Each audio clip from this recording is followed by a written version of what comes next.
Bonjour Frédéric. Bonjour. Je suis ravie de vous accueillir. Alors, toute votre vie a été portée par l'histoire. Vous êtes aujourd'hui la directrice du Centre européen des déportés, qu'on connaît nous en Alsace sous le nom du Struthof, mais qui a une vocation vraiment européenne et mondiale. C'est un lieu européen, puisque c'est un lieu où plus de 30 nationalités ont été déportées. Donc il incarne, c'est assez fort, il incarne vraiment l'engagement de toute une partie de la population européenne contre le nazisme. Oui. Donc en 2011, vous arrivez en Alsace.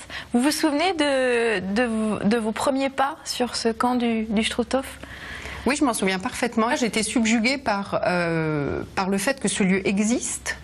J'étais aussi subjuguée par le fait que j'en avais très peu entendu parler dans mes études d'histoire. Et puis j'ai été frappée par ce qui se dégage de ce lieu. C'est un lieu où on ne peut pas rester indifférent. Soit on ne supporte pas d'y entrer, ça existe, il y a des gens qui n'entrent pas au Struthof.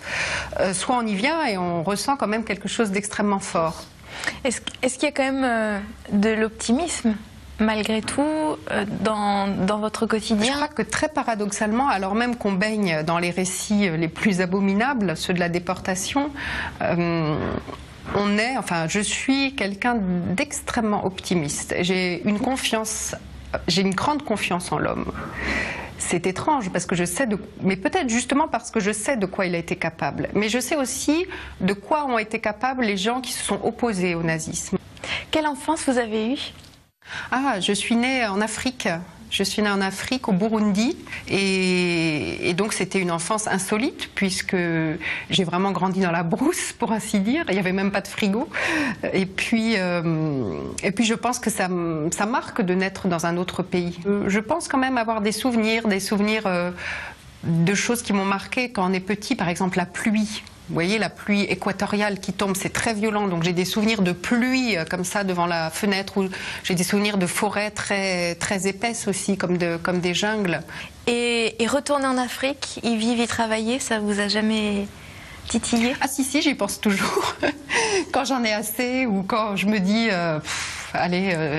j'aimerais changer de vie, je pense toujours à l'Afrique. Je me dis, c'est toujours une sorte d'exutoire, je pense, imaginaire. Il y a peu de raisons, peu de chances que ça finisse par advenir, mais elle reste toujours là. Elle reste toujours là comme une possibilité. Et vous avez réussi à mener de front votre carrière et les enfants? J'ai toujours essayé de faire en sorte que mes enfants ne passent jamais au second plan. Ça a été très dur par moments, c'est toujours difficile, mais ils ont toute leur place et j'essaye d'organiser en fonction d'eux. Et je pense, et c'est pas mon cas propre, mais je pense que c'est le cas de beaucoup de mères de famille, qu'on fait des journées énormes.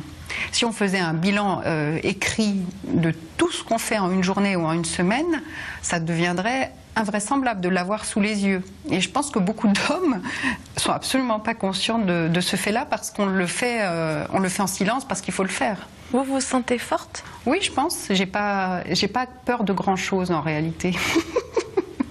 Je suis forte, mais je doute beaucoup.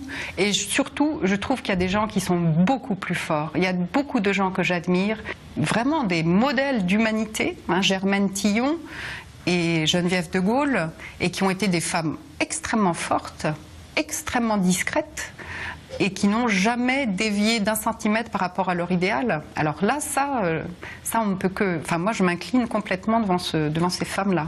Oui. Vous vous nourrissez aussi de ces histoires de femmes? Bien sûr. Je me nourris de ces histoires de femmes, et je me nourris surtout de leurs pensées. On a besoin d'approfondir, on a besoin de puiser des idées. Je crois vraiment à la force des idées. Et après, qui conditionnent l'action. Et on ne peut agir justement que si on comprend bien les choses. Comment vous avez l'impression d'agir? Eh ben, j'agis en écrivant, d'une part.